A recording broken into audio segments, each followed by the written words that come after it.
అందరికీ శనార్థి విజయలారా. ఇక మీ నర్సయ్య తాత మీకోసం ఇవాళ తీరు ముచ్చడి పట్టుకొని వచ్చాడు. ఆల్చమేది కూడా ముందుగా తలకాయ వార్తలు ఏమని చూద్దాం పారి. అందరిని నవ్వించిన బిత్రి సత్తి ఇవాళ ఆయనే నవ్వుల పాలయ్యిండులా. ఏదో సరదా కోసము వీడియో చేస్తే అది భగవద్గీతకు లింక్ అయిందట. ఇక చూసుకొని నీ దండం పెడితే హిందువులు కత్తి నూరుతారు. నేను అట్లా చేయలేదు, నేను ఆ పాపం చేయలేదు, నాకు ఏ పాపం తెలియదని పాపం ఇగో ఎట్లా అంటుండో చూడు. వసుదేవసుతం దేవం కంసచానూరమర్దనం దేవకీ పరమానందం కృష్ణం వందే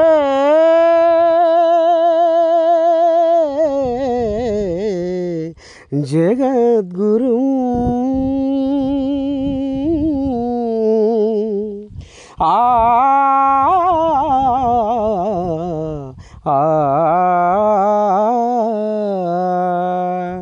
ఏంది కావచ్చు ఇలా భగవద్గీత శ్లోకం అందుకున్నాడు, ఎట్టటి సంగతి ఏంది ఏం కథ అని మీకు అనుమానం రావచ్చు. ఇక ఏం లేదులా, ఇక ఈ మధ్యకాలంలో బిత్రి సత్తి ఎరికే కదా మీకు కావాలి రవికుమార్. ఇక ఆయన మరి ఇక భగవద్గీతను కించపరిచే విధంగా వీడియో చేసిండు. సరదా కోసం చేసి ఈ రకంగా చేస్తాడా? భగవద్గీత అంటే ఇంత చులకననా, ఇంత చిన్న చూప? అసలు ఏమనుకుంటున్నాడు? భగవద్గీత అంటే ప్రపంచ దేశాలకు ధర్మాన్ని బోధించినటువంటి ఈ యొక్క భగవద్గీతను బిత్రి సత్తి ఈ రకంగా మలుచుకుంటాడా అనే కోణంలో ఇక ఒక్కొక్కరు ఒక్కొక్క రకంగా సోషల్ మీడియాలో అరుచుకుంటుంటే ఇక లాభం లేదు, నా ఈపు చింతపండు అయితట్టుందని ఇగో ఈ రకంగా ఇగో వీడియోతోటి ఇగో నేను సారీ చెప్తున్నా, నాకు అట్లా బుద్ధి లేదు, నేను భగవద్గీతను ప్రేమిస్తా, భగవద్గీతను ప్రచారం చేస్తా, భగవద్గీత అంటే నాకు అపారమైన గౌరవం అని ఈ రకంగా చెప్పుకొస్తుంటున్నా. ఏమంటుండో ఈరోసారి. అందరికీ నమస్తే, నేను రవికుమార్ కావలి, మీ బిత్తిరి సత్తి. అయితే ఈ మధ్యన ఒక వీడియో వైరల్ చేస్తున్నారు. సో అందులో వాస్తవం ఏమీ లేదు. నేను ఎప్పటిలాగానే కామెడీ వీడియోస్ చేస్తూ చిన్న చిన్న క్లిప్స్ రీల్స్ లాగా షార్ట్స్ లాగా పెడుతుంటా. అందులో చిన్న స్పెల్లింగ్ మిస్టేక్ అయ్యింది. సో భగవద్గీత అంటే నేను ఆరాధిస్తా, పారాయణం చేయడానికి ప్రయత్నిస్తుంటా, ప్రచారం చేస్తుంటా. నా అభిమానులు, శ్రేయోభిలాషులు, నన్ను ప్రేమించేటోళ్ళు, నా బంధుమిత్రులు నిజంగా అది కించపరిచినట్టు అనిపిస్తే తప్పకుండా క్షమించమని అడుగుతున్నా. కానీ ఉద్దేశపూర్వకంగా చేస్తే మాత్రం అది ఎదుర్కొంటా ఖచ్చితంగా. ఇంకా వాళ్ళు మనం ఎన్ని రోజులు చేసినా 15 ఏళ్ల నుంచి చేస్తున్నప్పుడు ఎలా మన మీద అట్లాంటివి వైరల్ చేయబుద్దయిందో ఇక వాళ్ళకి విఘ్నతకే వదిలేస్తున్నా. Thank you. ఎప్పుడూ మిమ్మల్ని నవ్వించడానికి, మిమ్మల్ని హ్యాపీగా ఉంచడానికి నేను వీడియోలు తీస్తుంటాను. Thank you so much. ఎలుకలని పిల్లులు ఏ రకంగా కొరికి పట్టుకుంటాయో గదే తరికన కర్ణాటక పోలీసులు ఒక నేరస్తుని కాలు కొరికి పట్టుకుంటున్నా. కాకపోతే చూడు, పిల్లి కళ్ళు మూసుకొని పాలు తాక్కుంటా నన్ను ఎవ్వరు చూస్తలేరు ఈ లోకం మీద అన్నట్టుగా రకంగా అది దొంగతనంగా లటా గుటా మిగుతుంటుంది. కానీ ఇక కొంతమంది నేను దొంగతనం చేస్తున్నా, నేను అది చేస్తున్నా, ఇది చేస్తున్నా, మంది ఇళ్ళలో జ్వరపడుతున్నా, ఇది ఎత్తుకపోతున్నా, అది ఎత్తుకపోతున్నా, నా సంసారం చక్కబెట్టుకుంటున్నా, నా పిల్లం పిల్లలతో మంచిగా బతున్నా అని ఈ రకంగా అనుకుంటారు. కానీ పాపము పంట పండినప్పుడు కాలము విధి నిర్ణయిస్తుంది. వీడు ఎప్పుడు దొరకాలి, ఎడ దొరకాలి, ఏంది ఏం కథ అని మెస్సలకుంటా పట్టించిందిలా కాలము. ఎన్నెన్నో కేసులలో ఇరుక్కున్నా ఇగో ఈ పెద్ద మనిషి కర్ణాటక రాష్ట్రంలో. ఇక ఏం చేయాలి, ఎట చేయాలని పాపం పోలీసు వాళ్ళు కంటికి రెప్పాలే కళ్ళల్లో ఒత్తులు వేసుకొని ఎక్కడ ఏడంగా వస్తుండు ఏడంగా పోతుండు అని ఈ రకంగా కావాలి ఖాయంగా ఆఖరికి వస్తున్న కల్లా ట్రాఫిక్ సిగ్నల్ కాడ దొరికిండుల్లా ఈ దొంగ బట్టబాసు కాడు. ఇక పోలీసు వాళ్ళు బాగానే దొరకబట్టి ఇది చేస్తుంటే ఉడాయించుకొని ఉరుకుతుండు. పాపం ఆ పోలీసు గోస చూడు, అబ్బాబ్బాబ్బాబ్బా ఎట్లకైనా రింగన పురుగోలే రింగ ఉరుక్కుంటా అగో ఆయన కాలు బట్టి ఎట్లా కింది మోకాన్న గుంజుతుండో చూడురి. పాపము ఈ పోలీసు అన్నకు మోకాళ్ళు కాలు చెక్కలు కావచ్చులా. ఆడు బండి మీద ఉరుకుతా ఉంటే ఆయన కాలు పట్టుకొని ఎలాడబడ్డాడు. అబ్బా ఈయన ఉల్ల అసలైన పోలీసు అంటే చూడురి. పాపము ఎన్నడూ దాగది. అందుకనే ధర్మానికి, న్యాయానికి, సత్యానికి కట్టుబడి ఉండాలనేది ఆనాడు చెప్పే కదా శ్రీకృష్ణుడు భగవద్గీతలో. ఇది కథ. పాపం పండబడినప్పుడు వన్ పని అయినా ఇగో గిట్ల అయితేనే ఉంటుందిలా. ఇప్పటికైనా తస్మా జాగ్రత్త, కొంచెం అదుపులో ఉంచుకొని మీ దొంగతనాలు పాడైపోను. ఏనో ఒక దొరికిపోతారు, చిప్పకూడదు తింటారు జైళ్ళల్లో. కారే కావాలంటున్నారు కేసీఆరే రావాలంటున్నారు, కారే కావాలంటున్నారు కేసీఆరే రావాలంటున్నారు. నిండా ఏడాది కూడా కాలేదు రేవంతమయ్య పరిపాలన వచ్చి జనాలకు అప్పుడే ఇసుకు పుట్టిన అడనుల్లో. ఇక చూడు ఏమనుకొస్తారు రైతన్నలు.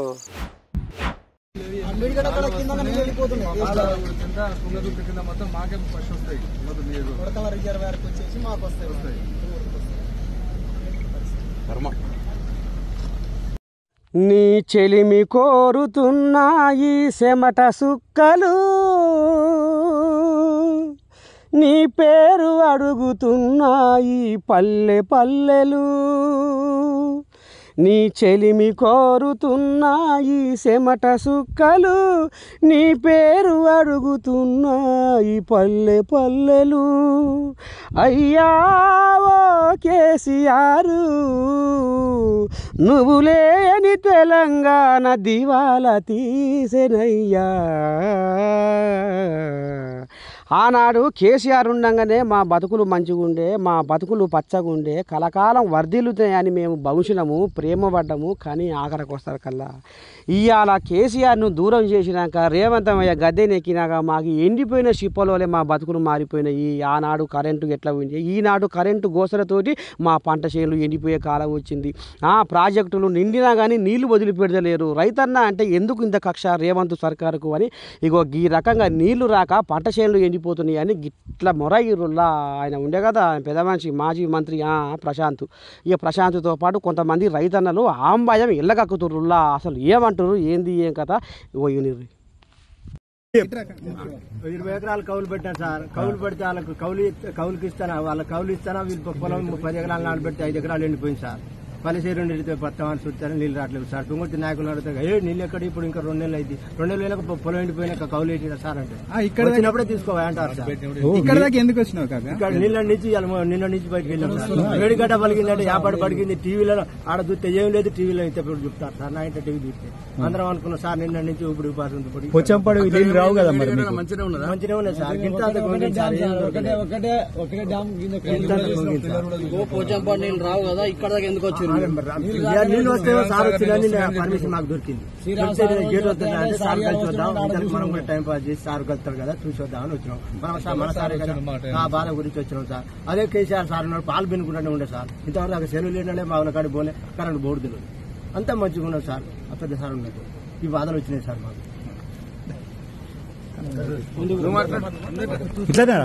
ఇక్కడికి రా సార్, ముంగడికి రా. కల్వకుంట్ల కుటుంబాన్ని కథం చేయాలనో, కల్వకుంట్ల కుటుంబాన్ని నిలబెట్టాలనో అంటే అరే అట్టట అది కాదు ఆ రాజకీయ పరంగా. ఇక మరి తెలంగాణలో కుటుంబ పాలన నడుస్తుంది. ఈ కుటుంబ పాలనను సమాధి కట్టాలి తెలంగాణ యావత్ జనాలు అని అనుకొచ్చారు. కానీ మళ్ళీ ఇప్పుడు కుటుంబ పాలన నడుస్తుందట. ఏందో ఏం కదో ఇందాం పరి అంటారు. వరకు నిన్నమన్న తెలంగాణ ముఖ్యమంత్రి రేవంతమయ్య బయట దేశం పోయిండు, అమెరికా పోయిండు, బగ్గా రూపాయల పెట్టుబడిని తీసుకొస్తాడు, తెలంగాణ రాష్ట్రాన్ని తీర్చిదిద్దుతాడు అని ఆ నోట ఈ నోట అనుకుంటుంటే మరి వీళ్ళు టీఆర్ఎస్ వాళ్ళు బీఆర్ఎస్ వాళ్ళు ఎందుర్రో వామ్మో. రేవంత్ రెడ్డి అమెరికా పర్యటన చేసేది ఎందుకు? తమ్ముళ్ళ కోసము, తమ్ముళ్ళ దందా కోసము, కుటుంబ పాలన అనిపిస్తుండు. మరి వెనకటికి మా కేసీరావుని కుటుంబ పాలన అన్నారు కదా.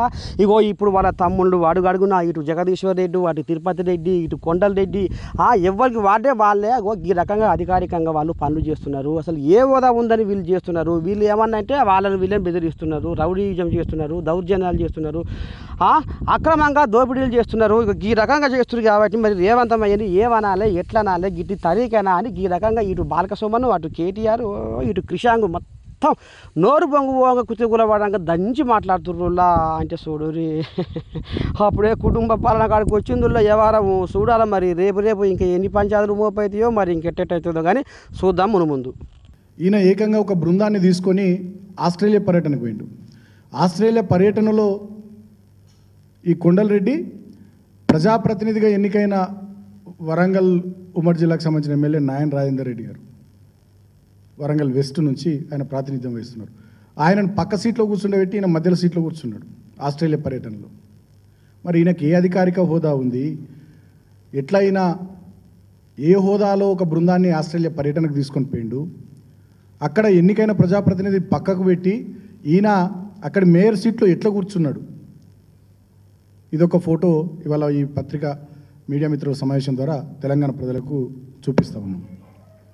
ఇదే కొండలరెడ్డి రాజ్యాంగేతర శక్తి మాదిరిగా వందలాది కార్ల కాన్వాయ్తో అటు కామారెడ్డి వైపు పోయినా, ఇటు కొడంగల్ వైపు పోయినా, షాద్నగర్ వైపు పోయినా, హైదరాబాద్లో తిరిగిన, రంగారెడ్డి జిల్లాలో తిరిగిన వందలాది కార్ల కాన్వాయ్తో పోలీసు సెక్యూరిటీతో ఈయన 2+2 గన్మెన్ సెక్యూరిటీతో ఎక్కడికి పోతే అక్కడ ముందర ఆయా పోలీస్ స్టేషన్ల పరిధిలోని పోలీసులు ఎస్కాట్ వాహనాలని సమకూర్చడం, ఈయన ఒక ముఖ్యమంత్రి మాదిరిగా ఈయన వందలాది కార్ల కాన్వాయ్తో ఈయన తిరుగుతూ ఉన్నాడు కొండలరెడ్డి. తర్వాత ఈయన ఇంకొక సోదరుడు ముఖ్యమంత్రి రేవంత్ రెడ్డికి సంబంధించి ఈయన పేరు జగదీశ్వర్ రెడ్డి. ఈ జగదీశ్వర్ రెడ్డి నిన్ననే మీరు చూసిర్రు, తెలంగాణ ప్రభుత్వము తెలంగాణ సీఎం అఫీషియల్గా ట్వీట్ చేసింది. స్వచ్ఛ్ బయో అనేటటువంటి ఒక కంపెనీతోని 1000 కోట్ల ఇన్వెస్ట్మెంట్కి సంబంధించి 1000 కోట్ల పెట్టుబడులకు సంబంధించి ఒక ఒప్పందం చేసుకుంది అని చెప్పి నిన్ననే ముఖ్యమంత్రి గారి కార్యాలయం నుంచి అఫీషియల్గా ట్వీట్ వచ్చింది తెలంగాణ సీఎంఓ నుంచి. అదేవిధంగా ఫోటోలు కూడా మేము కళ్ళు తెరిస్తే నిప్పుల వర్షం కురిపిస్తాం, మేము నోరు తెరిస్తే బాంబుల వర్షం కురిపిస్తాం. అట్లాంటి వాళ్ళని మేము మీ కంటికి నదర కొడతలేమా? ఎందుకు ఇలా న్యాయవాదులు అంటే ఇంత చిన్నగా సులకరంగా చూస్తున్నారు, ఇంత చిన్న చూపు ఎందుకు మా మీద అని రోడ్లు ఎక్కిర్రులా. అసలు ఏం జరుగుతుందంటే చూడు, నీతిని అంటగలిపే జాతిని మంటగలిపే పాపాత్ముల పసిగట్టే వాళ్ళము, న్యాయానికి ఉరివేసి ధర్మానికి ఉచ్చు పెట్టే నికృష్టులారి కట్టే వాళ్ళము, కళ్ళబొల్లి మాటలకు బాణము గురిపెట్టి నీతి నిజాయితీని నిలువుటద్దమయ్యి, నీతి నిజాయితీకి నిలువుటద్దమయ్యి, ధర్మాన్ని కాపాడగా న్యాయాన్ని బతికించగా సత్యానికే జీవం పోయగా, మేము మేము మేము మేము న్యాయవాదులం, మేము మేము న్యాయవాదులం. ఇక ఈ రకంగా మేము సమాజానికి సేవ చేస్తుంటే మమ్ముల పోలీసులతోటి దాడి చేపిస్తారా, జరగావలా మీరు ఈ పని చేపిస్తారా అని ఇక ఈ రకంగా న్యాయవాదులు ఎల్బీ నగర్ రోడ్డు మీద రచ్చ చేస్తుర్రులా. ఇక చూడు ఎట్లా ఉందో భాగవతము. న్యాయవాదులు ఇక మరి పోలీసులు మా న్యాయవాదులపై ఎట్లా దాడి చేస్తారు, వాళ్ళని వెంటనే సస్పెండ్ చేయాలని న్యాయవాదులంతా గుమ్మాజాకాయ గుంపు కూడి ఇక ఈ రకంగా జగం మోగిస్తుర్రులా.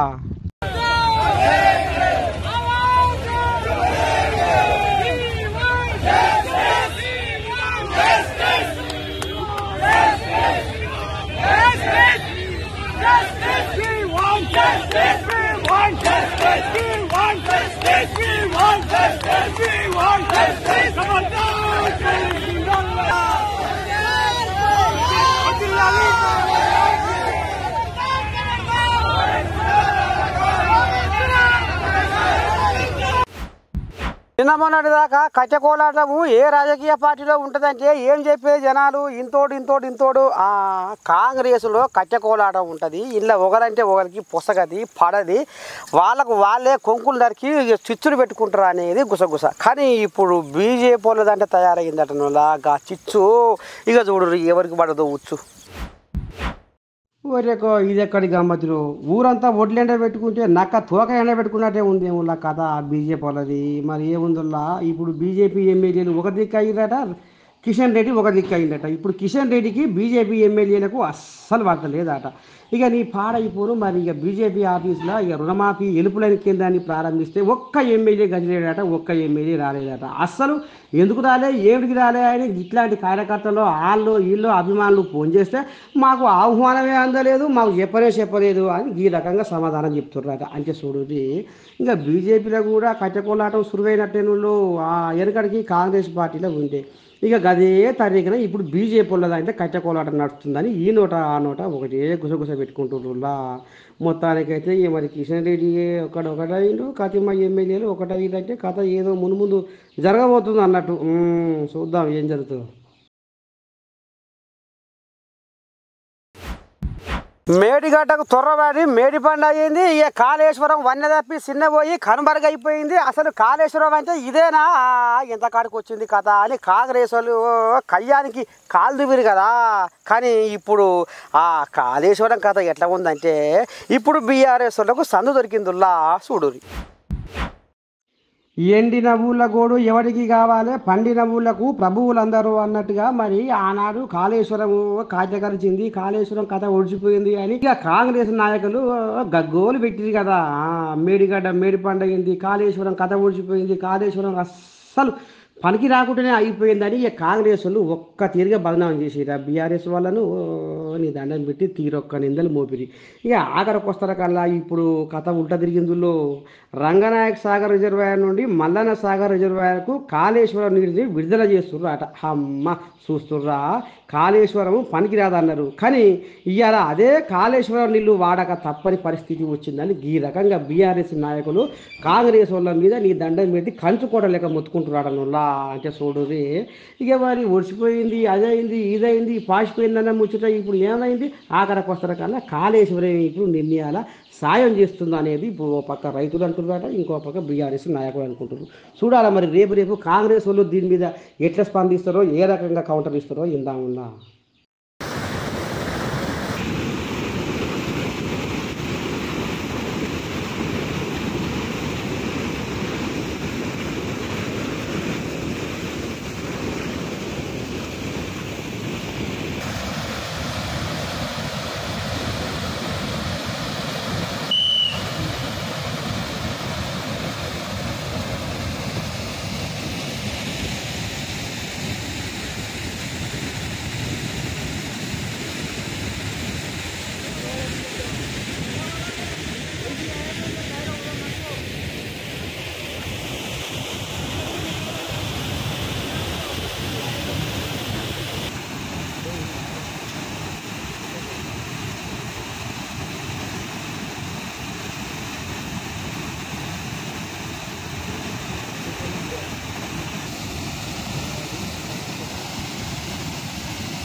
ఆనాడు వేమన చెప్పిన వేదాంతం, బ్రహ్మం చెప్పిన కాలజ్ఞానం అక్షరాల నిజమవుతున్న ఈ రోజుల్లో, అక్షరాల నిజమవుతున్న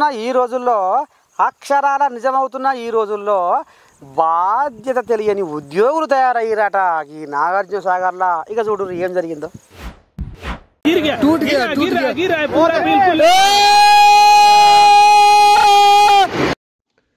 బాధ్యత తెలియని అధికారులు, బడాయి పలికే పెద్ద మనుషులు ఉన్నంత కాలము సమాజం బాగుపడదని అంటుంటారు వెనుకటి నుంచి పెద్దలు.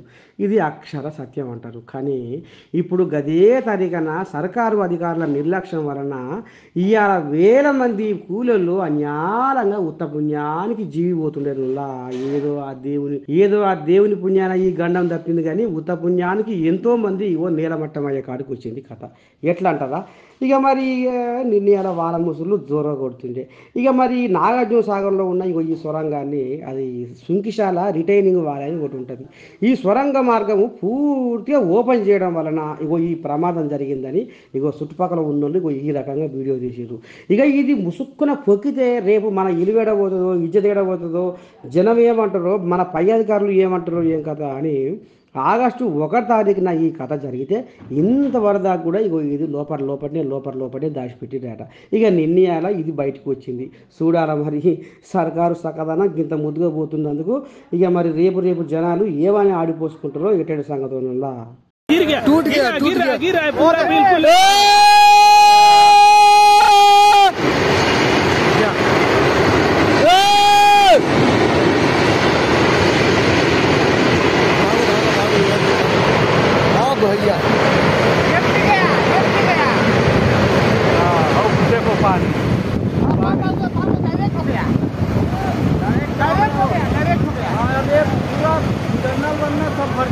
हट जाओ यहाँ से, हट जाओ इधर हट जाओ, डायरेक्ट हो गया।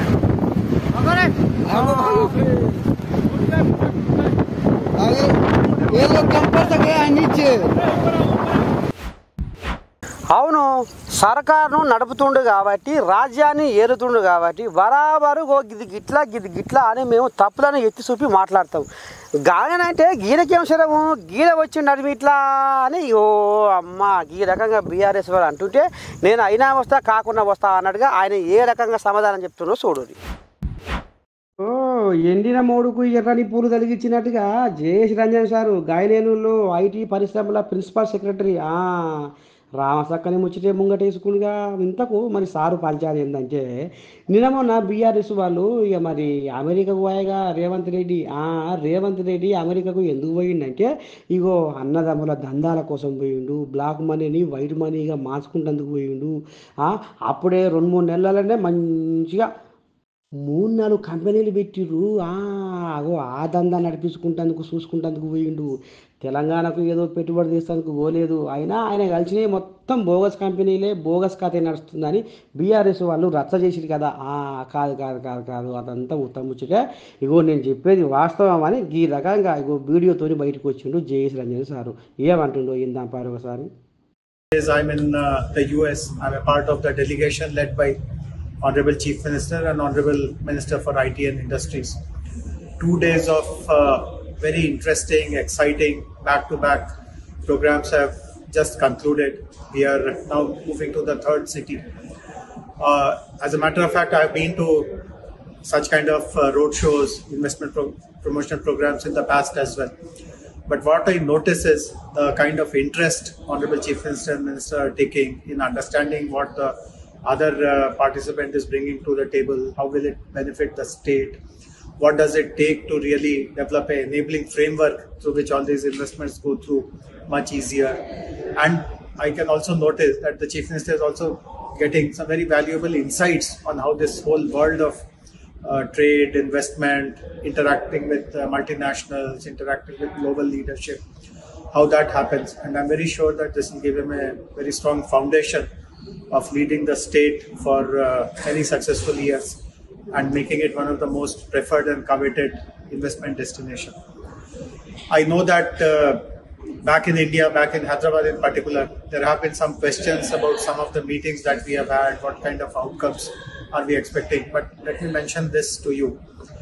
I have been doing this for the last 10 years and I'm thorough professional in all these things. So no meeting or no interaction will be put in the agenda without us doing absolutely thorough due diligence, and only when we are very sure that great outcomes will happen for the state. So there's no need, no cause for any such apprehension, any such worry.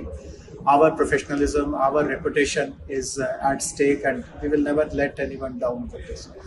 I look forward to the remaining 4 days of equally exciting and meaningful and purposive meetings and interactions. And by the end of the whole trip, I'm very, very sure that the impression about our new government in Hyderabad, the government in Telangana, that will rise many, many fold. So thank you very much for listening to it. సరిగమలు రానిదే సంగీతము రాదు, సహృదయత లేనిదే సాహిత్యం అవ్వదు, సంస్కారం లేనిదే జనం గొడుగు పట్టదు, న్యాయ తత్పరత లేనిదే నాయకత్వం వహించదు, చదివినంత మాత్రాన చిత్త సంస్కారం అవ్వదు, పదవి దొరికినంత మాత్రాన ప్రాభవంబు కలగదు, గుండె మెత్తదనమే మనిషి గొప్పతనానికి గుర్తు అంటారు. అంతేనా కాదా? కానీ లోకేష్ అయ్య నిండా వచ్చి 6 నెలలు కూడా కాలేదు, అప్పుడే మళ్ళా యుద్ధం మళ్ళీ 3 నెలల యుద్ధం. ఈ యుద్ధం అవసరం ఇప్పుడు? అరే నువ్వు ప్రజాపాలన తీసుకొచ్చి ప్రజా సమస్యలని పరిష్కారం చేయవయా అంటే మళ్ళీ యుద్ధం అని ముంగటేసుకుండు. ఇక చూడు ఎట్లా ఉందో భాగవతం సార్. ఎంగిరాకులు ఎత్తామంటే లెక్క ఎంత అన్నట్టే ఉందిగా లోకేశమయ్య వ్యవహారము. అరే మిమ్మల్ని గెలిపించింది ఏమిటిగా? జనాలను ఉద్ధరిరి, జనాలకు అక్కడికి వచ్చే పనులు చేయరి, ఊరు వాడ తిరిగిరి, పల్లెల్లో నెలకొన్న సమస్యలన్నీ తీర్చిదిద్దురి, వాటిని పరిష్కారం చేయరయ్యా సారు అంటే మళ్ళీ రాజకీయం ముచ్చితే ముంగటేసుకుంటూ 4 ఏళ్ళ 9 నెలలు మాత్రం మనం పనిచేయాలి. మళ్ళీ 3 నెలలు యుద్ధం ఆట, మళ్ళీ ఈ 3 నెలలు చదవకుండా యుద్ధం చేయవలసిన అవసరం ఏముంది? ఇప్పటికే 3వ ప్రపంచ యుద్ధం అని జనాలు బిక్కు అంటుంటే మళ్ళీ యుద్ధం అంటుండు లోకేష్ అయ్య నోట. ఏంది గందరగోళము? అరే మీరు చేసేదేదో మంచి చేయరు, జనాల తర్వాత మిమ్మల్నే మళ్ళీ మెచ్చుకొని మెడ మీద వేసుకుంటారు, యుద్ధం ఎందుకు చేయాలి అని ఈ రకంగా కొంతమంది ఏపీ జనాలు ఇగో ఒకటి లోకేష్ మీద కామెంట్ పెడుతున్నారట. ఎందుకంటే యుద్ధం అన్నాడు కాబట్టి 3 నెలలు యుద్ధం చేయాలంటే ఏమన్నా ఇలం ఫలం ఉందా? అరే సచిలోనికి బతికినోనికి చెడ్డకు పడ్డకు అన్నిటికీ అదొకదానికి ముందర నుండి మీరు చేస్తారు, ప్రజల సమస్యలు తీరుస్తారా అని ఇంతగానో మేము గెలిపిస్తే మీరు చేసే ఎవరు ఏంది మాట్లాడే తీరు ఏందని కొంతమంది మండిపడుతున్నారు ఏపీ జనాలు. నేను అనేక సార్లు కూడా అన్నా, 4 సంవత్సరాలు 9 నెలలు మన ప్రాంత అభివృద్ధి గురించి, ప్రజల అభివృద్ధి గురించి, పేదరికం లేని మంగళగిరి గురించి మనందరం కలిసికట్టుగా మాడదాం, పోరాడదాం, నిలబడదాం. చివరి 3 నెలల మటుకు రాజకీయం చేద్దాం. అంటే ఎన్నికలు వస్తాయి కదా, 3 నెలల మటుకు మనకి ఇంకా యుద్ధమే కదా, అప్పుడు పోరాడదాం. కానీ 4 సంవత్సరాలు 9 నెలలు పక్కన పెట్టి హెరాస్మెంట్ కానీ, ఒక్క నిమిషం స్వామి, ఒక్క నిమిషం మాట్లాడి నిమిషం, ఇంకా పూర్తి చేయాలి నాదేమో మీరు మాట్లాడు, నన్ను పూర్తి చేయనండి మీరు మాట్లాడు. ఇక నిన్న మొన్న ఏమనుకొచ్చారు, గా పార్టీలో గీ పార్టీ కలవబోతుంది. ఇక ఒకప్పుడు మరి తెలుగుదేశం పార్టీ తెలంగాణలో ఎట్లా కనుమరుగైందో ఇప్పుడు బీఆర్ఎస్ కూడా గట్టిదే కాబోతున్నది అని ప్రచారం నడిపించారు. కానీ ఇప్పుడు కేటీఆర్ శరానికి వచ్చి ఏమంటుండంటే ఇక చూడు, అసలు ఏం మనుషులే మీరు, ఎండాకాలంలో ఏకులు ఉడికి వానాకాలంలో వడ్డు దంచినట్టుగా.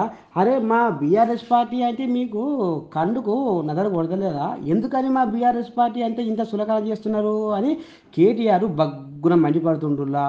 ఎందుకోసం అంటారా, నిన్న మొన్న బీఆర్ఎస్ పార్టీ బీజేపీలో విలీనమవుతుందని సోషల్ మీడియాలో వార్తలు పొక్కే కదా. ఈ కథమతల మీద కేటీఆర్ ప్రెస్ మీట్ పెట్టి అస్సలకు ఎట్లా ఇదవుతుంది మీకు, ఎందుకు ఈ తప్పుడు ప్రచారం చేస్తున్నారు, ఎన్నటికీ మా బీఆర్ఎస్ పార్టీ బీజేపీలో విలీనం కాదు, ఇది ఉట్టి ప్రచారం మాత్రమే. ఇంకా ఎవరన్నా ఇట్లా అట్లా అని ప్రచారం చేస్తారో వాళ్ళ మీద చట్టపరమైన చర్యలు తీసుకుంటాము. ఎండావాన కలిస్తే నక్కల పెళ్ళి అన్నట్టుగా ఎందుకు ఈ ఊకదప్పుడు ఉండే ఉపన్యాసాలతోటి పబ్బం కలుపుకుంటున్నారు అని గీతనికన అగ్గి మీద గుగ్గిలమవుతుండులా కేటీఆర్. తెలంగాణ ఉద్యమ పార్టీ మా బీఆర్ఎస్ పార్టీ లేనిదే ఈ తెలంగాణ లేదు అన్నట్టుగా ఈ రకంగా కౌంటర్ ఇచ్చిండ్రులా.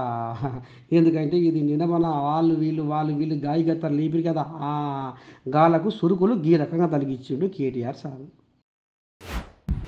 ఇక నిన్న కారాలు మీరాలు నూరుతున్న చంద్రబాబు గల్లా ఎగరేసి ఎట్లా మాట్లాడి నినమన్నా, కానీ ఇప్పుడు ఆఖరికి వస్తారు కల్లా వహంబో నా వల్ల అవుతట్లేదుగా అన్నట్టుగా మాట్లాడుతున్నాడు. అసలు ఏం జరుగుతుందంటే ఉత్తపుర కాడికి వచ్చిందట కథ. ఇక చూడండి, ఏంచబోతే మంచమంత కంతలే, ఏంచబోతే మంచమంత కంతలే. ఇప్పుడు ఏపీ సీఎం నారా చంద్రబాబు నాయుడు పని కూడా ఇదే కథ అవుతున్నాడనల్లా. ఏదో ఇవ్వాలనుకున్నా ఎర్రచెల్ల ముందర సూపర్ సిక్స్ హామీలని తూచు అనే కాడికి వచ్చిందట కథ. ఎందుకంటే ఖజానా మొత్తం కాలైంది, సర్కారు సంతకబెట్టిలో శాసకాన లేదు, నేనేం చెయ్య ఇవ్వాలనుకున్నా, సూపర్ 6 ఇవ్వాలనుకున్నా కానీ ఇవ్వలేకపోతున్నా అని ఈ రకంగా జనాల ముందర మోగరిళ్ళ కాడికి వచ్చింది కథ. అంటే చూడు రే, మరి ఇప్పుడే గిట్లా అంటుండు. ఇక మరి ఇంకా 4 ఏళ్ళ పైచిలుకుంది ఈయన పలుకుబడి, మరి ఏం చేస్తాడు, ఎట్లా చేస్తాడు నాయనా దేవుడా శంకర, మమ్మల్ని ఫస్ట్నే దరిద్రంలోకి నెట్టేస్తుండేమరా అని ఏపీ జనాలు ఒకటే గుసగుస ఆట. చూడాలి మరి రేపు మరి నారచంద్రయ్య ఏం చేస్తాడు ఏపీకి అనేది. ఈరోజు మీరు ఒక్క విషయం గుర్తుపెట్టుకోవాలి, నేనైతే ఈరోజు ఎంతో ఆశగా వచ్చాను అన్ని అనౌన్స్ చేయాలని. అడిగిన దానికంటే ఎక్కువ ఇవ్వడం నా స్వభావం. కానీ ప్రభుత్వాన్ని చూస్తున్నాను, 2 నెలలుగా చూస్తున్నాను, అన్ని శాఖలు సమీక్షలు చేశారు, అసెంబ్లీ అయ్యింది. కానీ ఈరోజు మీరు చూస్తే ఖజానా దివాలా తీసింది. మామూలు కాదు, 10 లక్షల కోట్ల రూపాయలు అప్పు చేశారు. వడ్డీ అసలు కట్టాలంటే సంవత్సరానికి 80 నుంచి 90 వేల కోట్ల రూపాయలు కట్టాలి. ఆదాయాన్ని పెంచకపోతే మనకొచ్చే ఆదాయం అప్పులు కట్టడానికి కూడా చాలే పరిస్థితి లేదు. అంటే పెను సవాళ్లున్నాయి. కానీ ఈ సవాళ్లను అధిగమించడానికి ఈ ప్రభుత్వం దృఢ సంకల్పంతో పనిచేస్తామని చెప్పి కూడా నేను మీకు తెలియజేస్తున్నా. ఎటునయ్యేలా మన జబర్దస్త్ వార్తలు ముద్దుకున్నాయా. ఇక రేపు కూడా గిదే యాళ్ళ గలుద్దాము. అంతవరదాకా మాత్రం మీరు చూస్తూనే ఉండాలి మన తెలంగాణ టీవీ. ఉంటా శనార్థి. అందరికీ నమస్తే.